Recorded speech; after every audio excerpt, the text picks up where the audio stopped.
السلام علیکم۔ مولا متقیان مولا امام علی علیہ السلام نہج البلاغہ کی حکمت 194 میں فرماتے ہیں، جب غصہ مجھے آئے تو کب میں اپنے غصے کو اتاروں؟ کیا اس وقت کہ جب انتقام نہ لے سکوں اور یہ کہا جائے کہ صبر کیجئے، یا اس وقت کہ جب انتقام پر قدرت ہو اور کہا جائے کہ بہتر ہے درگزر کیجئے؟ مولا نے اس فرمان میں ایک ایسا سوال اٹھایا ہے کہ ایک ضمیر والا شخص، ایک زندہ دل شخص، ایک بہادر شخص جب بھی کوئی ایسی بات سنے گا تو اس کے اندر سے ایک ایسا جواب آئے گا کہ جو اس کو خود ہی اپنے سوچ پر ایک آمادہ کرے گا کہ اسے کیا کرنا چاہیے۔ ان دونوں باتوں میں مجھے کس وقت زیب دیتا ہے کہ میں اس پر غصہ اتاروں، یعنی میں وہ جو برداشت کرنا ہے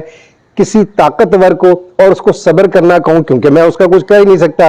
وہ زیادہ بہتر ہے غصے کا اتارنا، یا وہ زیادہ بہتر ہے غصے کا اتارنا کہ میں سب کچھ کر سکتا ہوں، اتنی قدرت اور طاقت رکھتا ہوں کہ دوسرے کا کچھ بگاڑ سکتا ہوں، لیکن میں وہاں پر اسے معاف کر دیتا ہوں۔ تو جب یہ سوال انسان خود سے کرتا ہے، یا مولا نے یہ سوال کر کے ہمیں یہ سوچنے پر مجبور کیا، تو اندر سے ایک بہادر آدمی کی، ایک ایسے شخص کی جو کہ غیرت دار ہے، جو باضمیر ہے، جو شجاعت رکھتا ہے، طاقت رکھتا ہے، جو پازیٹیو سوچتا ہے، مثبت سوچتا ہے،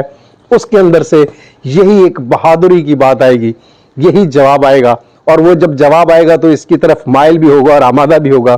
اور مولا کا یہ سمجھانے کا ایسا شاندار طریقہ ہے کہ جو جواب انسان کے اندر سے جب آئے گا کہ ہاں مجھے مزہ تو اسی وقت معاف کرنے کا ہے کہ جب میں قدرت اور طاقت رکھتا ہوں اور میں طاقت کے بجائے اسے معاف کر دیتا ہوں،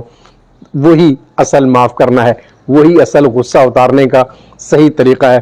اس وقت کہ جس وقت مجبور ہے، کچھ کر ہی نہیں سکتے ماں سوائے صبر کرنے کے، وہ غصہ اتارنا کوئی خاص غصہ اتارنے کے مترادف نہیں ہے۔